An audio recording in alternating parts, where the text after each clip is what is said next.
ঘরোয়া পদ্ধতিতে বিয়েবাড়ির মতো করে পোলা রোস্ট রান্না করে দেখাবো। এভাবে কিন্তু পোলা রোস্ট রান্না করলে খুবই মজা লাগে। আমার ফ্যামিলিতে কিন্তু সবাই আমার হাতে পোলা রোস্টটা খুবই পছন্দ করে। আমার বাচ্চা কাচ্চা, আমার হাজব্যান্ড, সবাইকে আমার ডেলি রিয়া অ্যান্ড সোহেল ব্লগে স্বাগতম। সবাইকে আগেই বলে দিচ্ছি, যেহেতু দুইটা রান্নার লং ভিডিও আপনাদের কাছে বিরক্ত লাগতে পারে, যেহেতু আমি ডিটেলভাবে দুইটা রান্নার রেসিপি দেখাবো, চলেন দেখিয়ে দেই কীভাবে কী করলাম। রোস্টের মাংসগুলো পরিষ্কার করে ধুয়ে নেওয়ার পরই পানি ঝরিয়ে নিয়েছি। তার মধ্যে এই যে এখন লেবুর রস পরিমাণ মতো দিয়ে দিলাম। লেবুর রসটা দিয়ে দেওয়ার পরই পরিমাণ মতো কিন্তু লবণও দিয়ে দিলাম। দিয়ে দেওয়ার পর ভালো করে কিন্তু ম্যারিনেট করে নিতে হবে মাংসগুলো। মাংসটা আমি ম্যারিনেট করে রেখে দিয়ে রোস্টের যে একটা মশলা তৈরি করা লাগবে, ওটা তৈরি করার জন্য চলেন দেখিয়ে দিই কী কী মশলা আমি দিব। ব্লেন্ডারের জারেতে আমি এই যে কাজু বাদাম, কাঠবাদাম, কয়েকটা কিশমিশ, তারপরে হচ্ছে আদার কোয়া দিয়েছি কতটুকু দেখতেই পেলেন, রসুনের কোয়া কয়েক কোয়া দিয়েছি, তারপরে পরিমাণ মতো আমি হচ্ছে পেঁয়াজও দিয়েছি। যতটুকু পরিমাণ মতো আমার লাগবে সব পরিমাণ অনুযায়ী আমি সব কিছু একদম নিয়ে নিয়েছি। তারপরে পোস্তদানা ছিল বাসায়, পোস্তদানা দিয়ে দিলাম। সব কিছু একদম পরিমাণ মতো দিয়েই এখন আমি এটুকু ব্লেন্ডারেতে পেস্ট করে নিব। সব কিছু পরিমাণ মতো দিয়েই আমি এই যে ব্লেন্ডারে জারেতে দিয়ে পেস্ট করে নিয়েছি। সব কিছু যদি পরিমাণ মতো হয় না, রোস্টটা খেতে কিন্তু খুবই ভালো লাগে। আর মাংসটা তো ম্যারিনেট করে অনেক আগেই রেখে দিয়েছিলাম। তার মাঝে এই যে মশলা তৈরি করলাম। এখন এই যে রোস্টের মাংসগুলো ভেজে নিচ্ছি। রোস্টের মাংসগুলো কিন্তু একদম কড়াভাবে ভাজা যাবে না, এপাশ ওপাশ একটু লালচেভাবে ভেজে নিলেই কিন্তু রোস্টের মাংস কিন্তু ভেজে নেওয়া হয়ে যাবে। এদিকে কিন্তু আমার রোস্টের মাংসগুলো এপাশ ওপাশ করে কিন্তু ভেজে নেওয়া একদমই কমপ্লিট হয়ে গিয়েছে। এখন উঠিয়ে ফেলবো মাংসগুলো।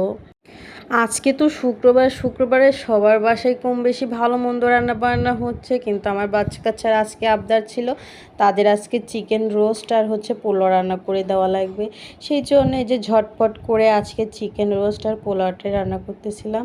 আর চিকেন রোস্টে আর হচ্ছে পোলাওর মধ্যে কিন্তু পেঁয়াজ বেরেস্তা মাস্ট লাগবেই। পেঁয়াজ বেরেস্তাটা করে নেওয়ার পর উঠিয়ে নেওয়ার পরই ওই তেলের মধ্যে আরেকটু তেল দেওয়ার পর দারুচিনি, এলাচ, লবঙ্গ, তেজপাতা এগুলো কিছুক্ষণ নেড়ে ছেড়ে ভেজে নেওয়ার পরই তারপরে যে মশলাটা যে আমি তৈরি করে নিয়েছি ওই মশলাটা দিয়ে দিলাম।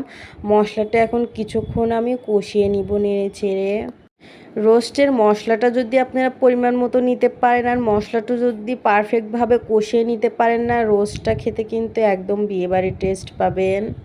কিছুক্ষণ আমি কষিয়ে নেওয়ার পর এখন এই যে টমেটো সস দিয়ে দিলাম। টমেটো সসটা দিয়ে দেওয়ার পরও কিন্তু আবারও নেড়েচেড়ে কিন্তু কষিয়ে নিতে হবে। অনেক লং প্রসেস, কারণ যত ভালো করে মশলাটা কষিয়ে নেবেন খেতে ভালো লাগবে। তারপরে এই যে গুঁড়া মশলাগুলো অ্যাড করে দিলাম। গুঁড়া মশলার মধ্যে আমি সামান্য মরিচের গুঁড়া, তারপরে হচ্ছে ধনিয়ার গুঁড়া, ভাজা জিরার গুঁড়ার পরিমাণ মতো লবণ দিয়েছি। দিয়ে দেওয়ার পরই এই যে আবারও ভালো করে নেড়েচেড়ে কষিয়ে নেওয়ার পালা। লং প্রসেসটা আপনার মশলা কষানোই, মশলা কষাতেই একটু সময় লাগবে, কিন্তু রোস্ট রান্না করার কিন্তু বেশি সময় লাগে না। এই যে মশলাটা কিন্তু ভালোভাবে কষিয়ে নেওয়ার পরই তারপরে যে ভেজে রাখা রোস্টের মাংসগুলো দিয়ে দিলাম।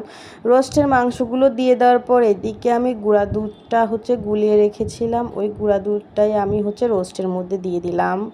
পানির বদলে যদি আপনারা দুধটা দেন না, এই রোস্টটা খেতে কিন্তু একদমই বিয়েবাড়ির মতো লাগবে। পানি দিলে কিন্তু রোস্টটার তেমন টেস্ট পাবেন না।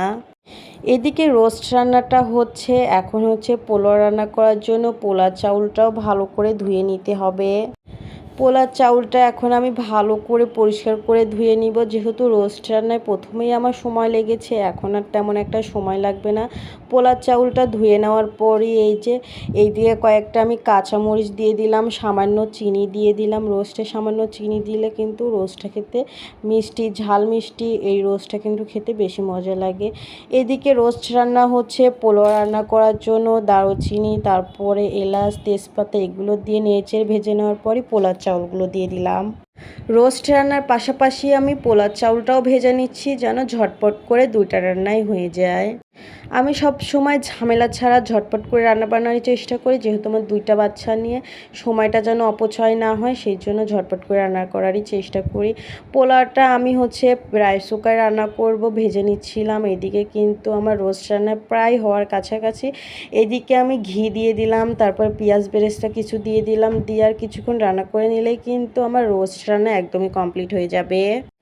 আপনারাও কি আমার মতো করে রোস্ট রান্না করেন নাকি অবশ্যই কমেন্টে জানিয়ে যাবেন। আমি কিন্তু এভাবেই রোস্ট রান্না করি, আমার ফ্যামিলির কিন্তু সবাই কিন্তু এই রোস্ট রান্নার প্রশংসা করে। আমার বাচ্চার রিভিউ আর লাস্টের দিকে দেখতে পাবেন আমার বাচ্চা কাচ্চা কি মজা করে রোস্ট রান্নার পোলাওটা খেয়েছে। রোস্ট রান্না কিন্তু ফুলফিলভাবে কিন্তু রান্না কমপ্লিট হয়ে গিয়েছে। এদিকে আমি পোলাও চাউলটা ভাজতেছিলাম, কিন্তু আমার কিশমিশ দেওয়ার কথা ভুলে গিয়েছিলাম। কিশমিশ দিয়ে তারপর নেড়েচেড়ে ভেজে নিচ্ছিলাম। কিশমিশ তারপর লবণ দিতে ভুলে গিয়েছিলাম, লবণটাও দিয়েছিলাম। এই যে নিয়ে আমি নেড়েচেড়ে ভেজে নিচ্ছিলাম। রোস্ট রান্নাটার কিন্তু ফুল ডিটেলভাবে ভিডিও দিলাম। আপনারা কিন্তু সবাই আমার ইউটিউব চ্যানেলে যেও দেখতে পাবেন, আবার ফেসবুক পেজেও দেখতে পাবেন। ইউটিউব চ্যানেলের নাম ডেলি রিয়ান সোহেল ব্লগ। এদিকে কিন্তু চাল ভাজাটা হয়ে গিয়েছে, পোলার চালটা, আর এদিকে কিন্তু রাইস কুকারে আমি বসিয়ে দিয়েছিলাম। পানিটা ফুটে গিয়েছে, তার মধ্যে যে পোলার চাউল, তারপরে কয়েকটা কাঁচামরিচ, তারপরে ঘি দিয়ে দিলাম। দিয়ে এখন ঢাকনা দিয়ে ঢেকে দিলে কিন্তু রাইস কুকারে একদম ঝটপটভাবে কিন্তু পোলাও রান্না হয়ে যাবে। ঝামেলা মুক্ত ছাড়া যদি ঝটপট করে ঝরঝরা যদি পোলাও রান্না খেতে চান, অবশ্যই আপনারা এভাবে কিন্তু রাইস কুকারে পোলাও রান্না করতে পারেন। আমি যেদিন থেকে পোলাও রান্না শিখেছি রাইস কুকারে, আমি সেদিন থেকে আর কিন্তু পাতিলে কড়াই কোনো জায়গাতেই আমি পোলাও রান্না করি না, যেহেতু ঝামেলা ছাড়া রাইস কুকারে রান্না করা যায় আর একদম ঝরঝরে হয়, পারফেক্টভাবে পোলাও রান্না করা যায়। সেদিন থেকে আমি কিন্তু রাইস কুকারে রান্নাটা করি। রান্নাবান্না তো কমপ্লিট হয়ে গিয়েছে, এখন তো খাওয়া লাগবে। ডাইনিং টেবিলে সব কিছু একদম গুছিয়ে নিয়েছি, এখন খাবারটা খাবো। তার আগে মেয়ের রিভিউ দেখতে পাবেন। এই যে মেয়ে তো কখনোই একা একা খেতে চায় না, এই যে আজকে পোলাও রোস্ট দেখে সে নিজে নিজেই বলতেছে আম্মু আমাকে একা একা খেতে দাও, আমি একা একা খাবো। সে তো মজা করে করে খাচ্ছিল আর বলতেছিল কি জানেন, যে আমাকে আম্মু প্রতিদিন পোলাও রোস্ট রান্না করে দিতে পারো না, তাহলে আমি একা একাই খেতে পারি। আমি বলতেছিলাম আম্মু পোলা রোস্ট বিরিয়ানি এগুলো প্রতিদিন খেতে হয় না, সপ্তাহে একদিন খাওয়া লাগে বাবা। কিন্তু আমার বাচ্চা কাচ্চার না পোলা রোস্ট তারপরে বিরিয়ানি এগুলো খুবই পছন্দ। বিরিয়ানি যদি রান্না করে দেওয়া যায়, পোলা রোস্ট রান্না করে দেওয়া যায়, ওরা না মজা করে করে খায়। কিন্তু প্রতিদিন এগুলো রান্না করে দেওয়া তো সম্ভব না, কারণ এগুলো রান্না করতে অনেক সময় লাগে, বিরিয়ানি রোস্ট পোলোয়া। সেই জন্য বাচ্চাদের বলি না মাঝে মাঝে তোমাদের সব কিছুই খাওয়া লাগে। বাচ্চা কাচ্চা কিন্তু মাছ মাংসটা খেতে বেশি পছন্দ করে, শাক সবজি খেতে তেমন একটা পছন্দ করে না। তারপরেও কিন্তু সব কিছু মিলিয়ে ঝিলেই খাওয়া লাগে বলি। আমিও এই যে বাচ্চা কাচ্চাকে খেতে দিয়ে নামাজ পড়ে আমিও খেতে বসেছি। আপনাদের ভাইয়ার কথা কি বলবো, আপনাদের ভাইয়া আমার হাতের রোস্ট পোলাও খুবই পছন্দ করে। সে বলতেছিল আমার হাতের রোস্টের মতো নাকি কারো রোস্ট রান্নায় এমন মজা হয় না, তার নাকি আমার হাতের রোস্টটাই বেশি মজা লাগে।